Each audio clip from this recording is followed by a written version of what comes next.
Ichan Mandakini yam chumna hai madudi Christian oiba haibasi akoi Jisu gi manai oibani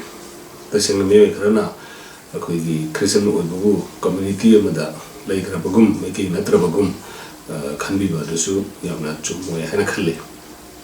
sasra tambiba matang kharasu laigani madudi sasrana nolopasi tambi aduga akhang kanba tambi madumak akona Mandakini degi asatawi aduga magi nolopagi chang sidi yamna kalle haibasama aina ujahowi aduga akhang kanbi chang sidi hawli chang yengmena laigani hadak thuiba thodokse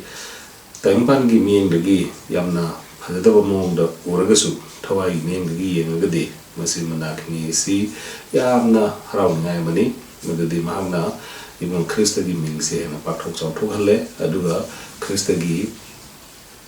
maramda magna awa khang se magi yaifaba haibdo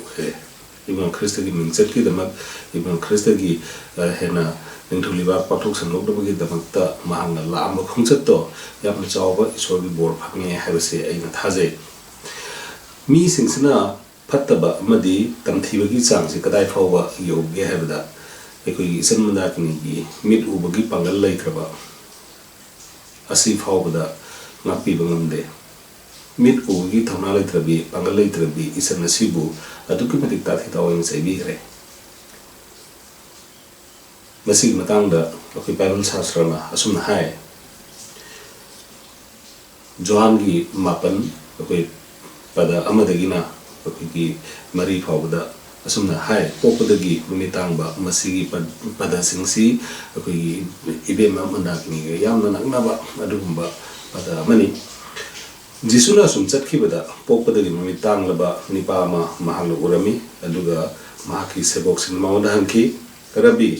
mi asina minitang poglibasi kanana pap tawbadagino nipa sinara natraga mama panara Jisuna khungki nipa asina pap tawkide mama mapa su tawkide adu isor gi thak sin mangoda utna nabani haba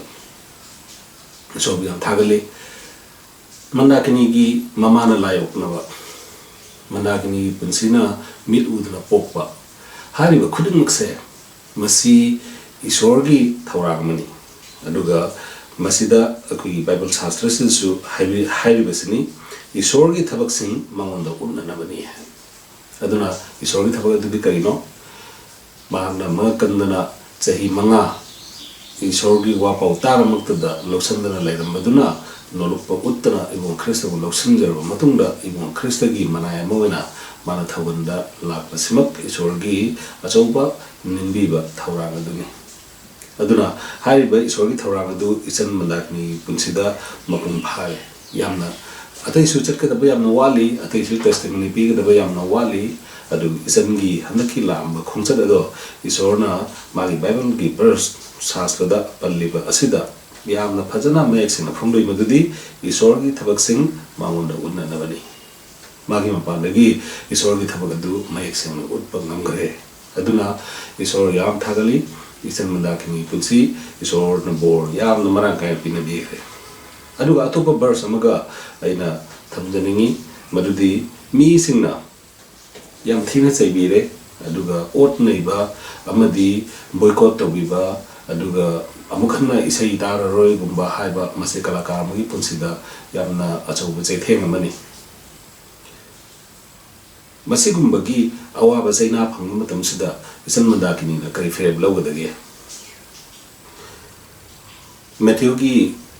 padlup mangagi pada trani thoisida matawasumna haire aigi marangi dama mi singna nakoi bu chairaba ot nairaba amasung nakoi nathakta phattaw punama thaijilabada nakoi yai phalni hawjik social media gi khutangda leiriba Meetei channel singna isa Meetei ngaktani haiba kauthokhraba ngarang nahan ibon Krista bu mai kanbiyo mapune na loksan bagi mamangda masu mayamga punu leminar mi haiba kauthokhraba Jisu Krista bu maksai kanbiyo pune loksan lubagi damakta mana magi hingingi punsida thengnarakpa thodok phawba share tobagi adhikar pibidraba adumba mapok amada hojik lairibase masi sasarna kari hai yai phabani haba mina chairaba ibung Krista ki damakta ot nairaba amasung nakoi nathakta phatta punum haijinbira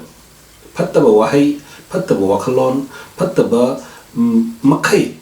Mandakini-gi mathakta hojik haijinbiri base masi sasra na hairi madu nakoi yaifhabani haba ibung Krista ki mingda chaina po base yaifhabani haba haraujau amasung yamna nungaijau maramdi sargada nakoi gi mana yamna chawi maramdi nakoi gi namangda leramba wa takthukpa mi singbu makhoina asumna tauki asumna otnai ki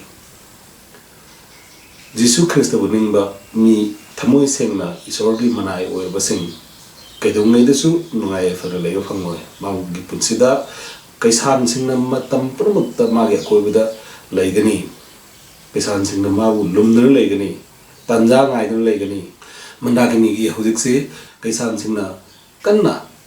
asa matam ngaidana laiba tanjado handak mata chagare masi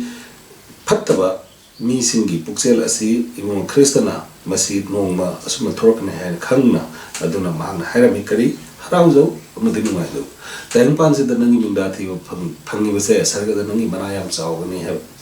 aduga nakoi namangda lerma wa takthokpa mi sing ibungi mingda wa ngamba mi sing aduga isorgi ningtholibaki maramda wapau sandomba mi sing prophet sing loi punmak atai sing ot nei giba ngaptane have ibung Jisu gi manai punumak se magi akoibda leiba mirol duna mabu tathi tawai na tawigani haba aigi punsida su asim tathi tawai na tawiba kyaro thengna khibani madu adum ibung Kristana akoida madu khangma gi pangal pibidana adu pumlok sing gyana madi nolukpa pibidana nasi fawai khoi leiri aduga isan Mandakini su isorgi thawanda thorpa matam sida bakoigi akoibana makoida otnai biba wagang sangang phadaba phatta punam haijambiba wata thokpa mi singda tawbikiba gumna magi punsida su tawpase masi isorgi yam chawa porni aduga masi yam harau ningai amadi akoigi nungai janingai amani aduna ibema isan Mandakini-gi damakta ikoi yam harawi magna handak lamba khonchada si thawai marida yam achawa bor kamaro magna su phangi aduga ikoi magu unajahuba ikoi punam su phangi habasi thamjari mayam punamak isan Mandakini bu akoigi lata lobi kadu maramdi magna kanabusu lana lobarate kanabusu lana sandom banate intentionally mabuk thokdagi masima di sairagena haina saigibadi kadisu nakhide magi wari gi paringduda lakpagi pareng singduda yaugibagi watani madu natragadi ma ibung Krista da kramai lai habagi sakhi karam da bigani magi sakhi duda magi hana leramba matau dudagi ahingba isor adugu matau karamna magna lawsalakhi bagi habagi magi wari paringduda yaubani thawaina Meetei lining natragana Hindu lining natragana atopa akoi chanabi amabu hulangna ngam manate habasi thapjari iching now sing akoi ichal Mandakini si Meetei gi manini habasima akoi kauroisi magna akoi Meetei khunai sida tawriba mai khudolasi akoi singthani ngaini aduna akoi na mabu Meetei gi mani Mandakini haina ekona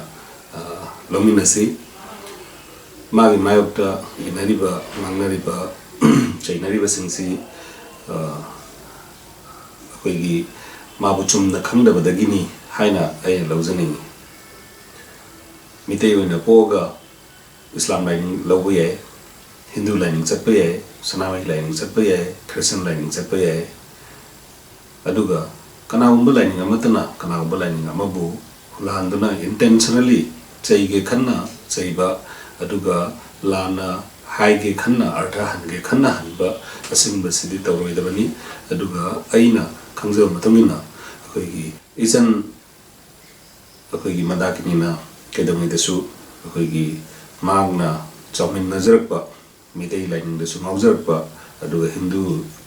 background da chawjarakpa amoina Hindu lining musu ulan khiba laite aduga Meetei gi chanabi chanarol amadi tharum thauda lai haraw na chin basingsu kaidong ni dasu magna lan amadi